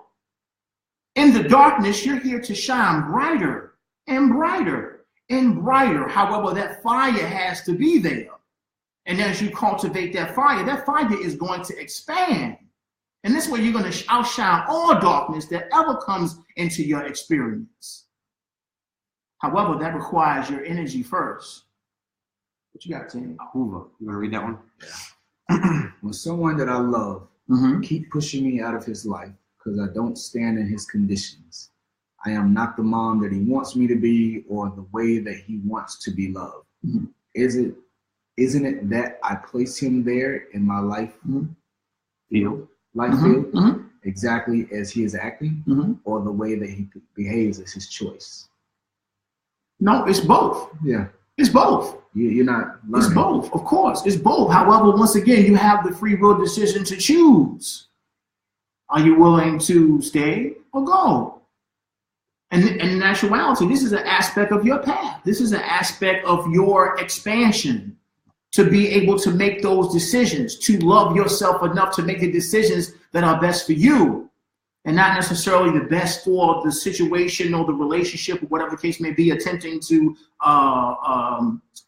save face or not hurt anyone. Self-love is the foundation of all love. When you love yourself and make decisions that make you happy, you're assisting others in loving themselves more. So yes, this is both of what you stated. An aspect of his choice and an aspect of your choice. The whole scenario is co-created, but at the same time, it's an aspect of that which you created for yourself.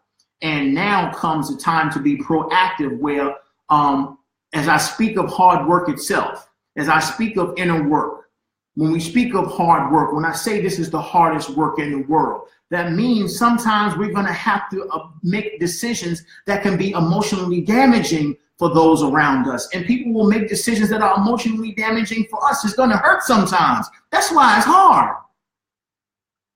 This isn't just going to work and lifting boxes or firing people every now and then or whatever the case may be. This is deep work that takes place on all levels, physically, emotionally, and spiritually. However, as you expand and you become more true to yourself, as you embrace more self-love, you speak from a place of compassion, but you speak from a place of truth, not from fluff or attempting to dance around issues. You speak directly. What you got? All right, this is from Jamie. Jamie, Lavelle, funny that you worked in an accounting office and you showed up in your creative attire. As I too worked doing accounting and human resources at a college, uptight and stuffy intellectuals, LOL. And it is this ongoing thing for them to watch and see what I'm wearing each day. And though it brings joy to many, I'm sure the rest give me the side eye shrugs. Absolutely, and this is what you're here to do. Once again, another nickname of ours as Lightworkers, Starseeds, and Indigos here on planet Earth is the Renegades of Life, or Renegades of Light. We move beyond the norms of conventionality to embrace a lifestyle that is true to our own being, beyond conformity. the conformist way of existing in an accounting office would be they wanted me to wear black, gray, and brown every day and blue, dark blue every day. No, I wore my pink flower with my red jacket or whatever the case may be. Or I'll put on my fitted hat with my glasses with the yellow rim or whatever. Angel used to come to my office all the time. This is how I operated. However, they could not deny the level of professionalism and eloquence that I had and effectiveness that I had in doing my work. And at the same time, it brightened people's day too. Of course. Just to kind of see the stuffy and environment. And then when Lavelle come with his attire and his presence, oh my God, forget about it. They could not deny it. And it wasn't necessary that I was attempting to ruffle feathers, but at the same time I was. But it was in a peaceful manner.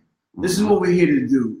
So once again, you find ways to integrate your own galactic essence, your awakened light into that which you do on a daily basis, and shining as a light of example or a light of example for others. Where the stuffy, the stuffy folks that made over, $200,000 in my office or whatever, that I make them. I influence them to a certain level to be themselves because I was not afraid to be myself. It's worth it.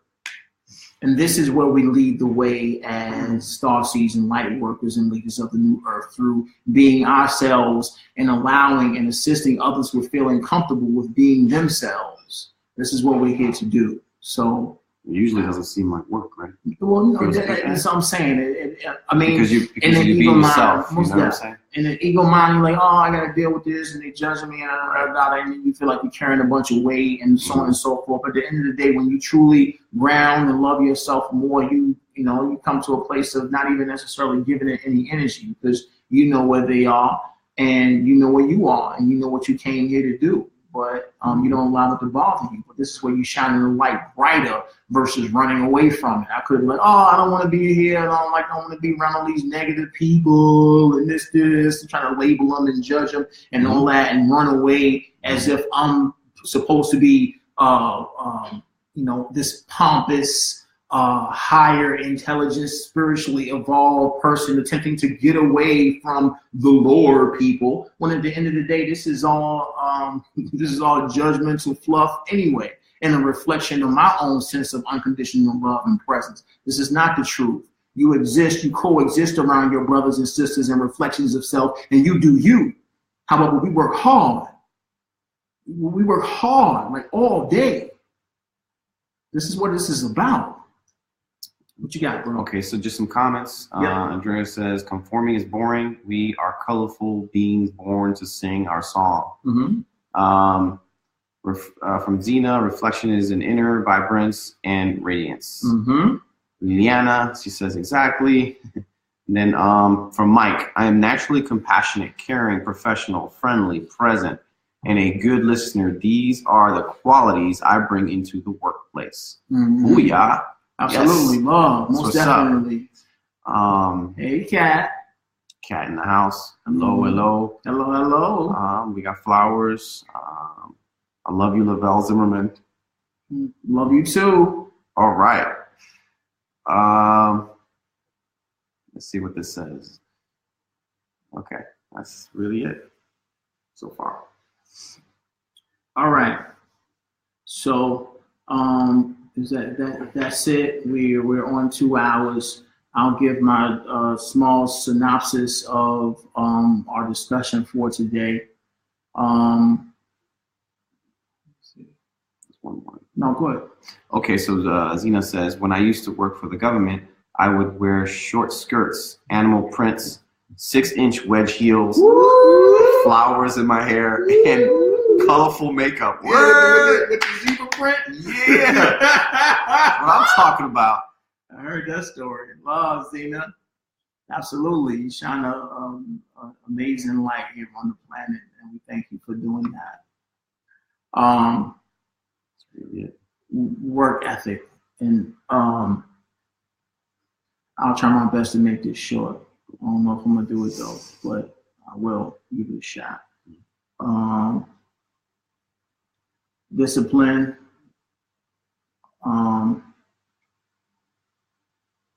I'll say this again. Oh, what she said? She said, hello, enough work for this week. What do we do with the weekend? Yeah, I know, Kat. We'll talk.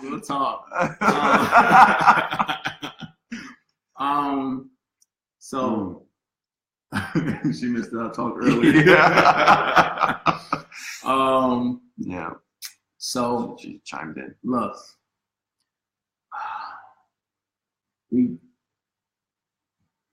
it's a free will choice to be here.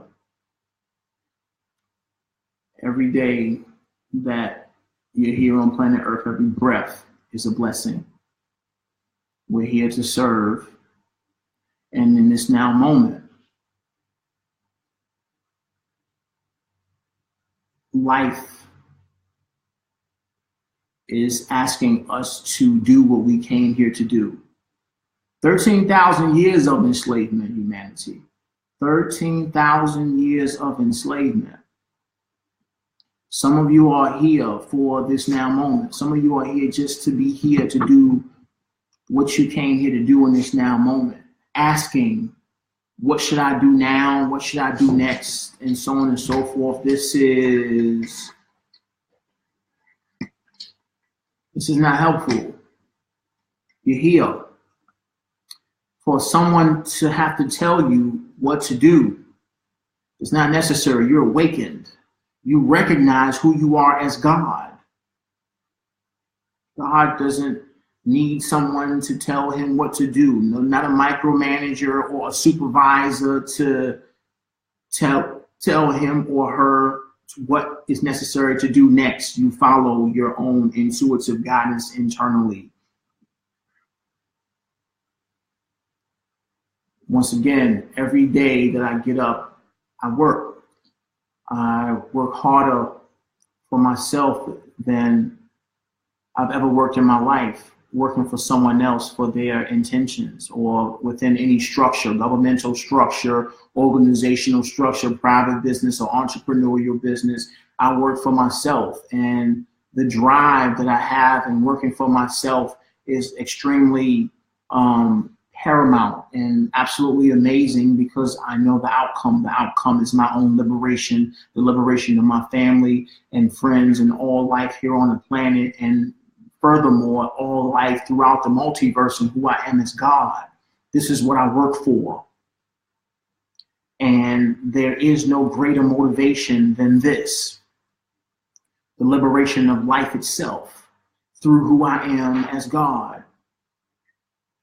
Now, needing motivation to get up in the morning. This is not my job. This is your work. If you need need a reason to get out of bed in the morning, that's only indication that a bit more self-reflection is necessary. Because you're here for something special. And you know this. Purpose gives you the drive to get up in the morning, to breathe, to live, to walk, to go to work. I'll tell you something a little personal about my own experience. And I'm being literal. No, I didn't have to do heart surgery last month. However, my current health status, I cannot walk down the street to the corner store. My legs hurt. I have blockages in my femoral arteries, which are extremely painful, and my legs are not receiving the blood they need, the circulation they need for me to be able to move around. And this is a fact. So for the most part, I spend a lot of time here at home and around the house, working, meditating, writing, and making music. This is what I do. However, this is only temporary. But at the same time, all of the energy that I have, I invest in the work that I continue to do on a daily basis. I'm not a victim or a cripple or of any capacity. However, I have the drive and focus to work hard. So I know that's what I'm here to do.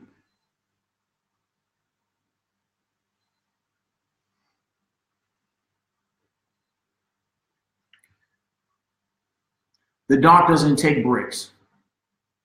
The dark does not take breaks in continuing to emotionally manipulate the 7 billion souls here on the surface of planet Earth. They don't take breaks. They don't take breaks. They've been doing this for generations and generations, working on how they can enslave humanity even more. They don't take breaks. But guess what? I'm God, and you will not outwork me. You will not outwork me. I have unborn kids, and they will not come here until the surface of this planet, this species is free. And this is my dream.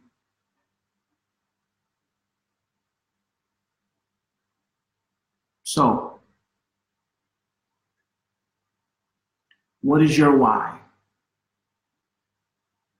Why are you giving 60%, 70%, 80% of your energy to what it is that you're doing? This is what's necessary to realize. Your work ethic is purely your drive, your level of focus, and being serious about what you're here to do in this lifetime. Everything in this now moment is being recorded in the Akashic records of this planet. Everything, every conversation, even this let's build, how you feel right now on your side of the computer or device or whatever the case may be, it's all being recorded. And it's all being documented for endless species to see, coming here to Earth to see how and how not to ascend.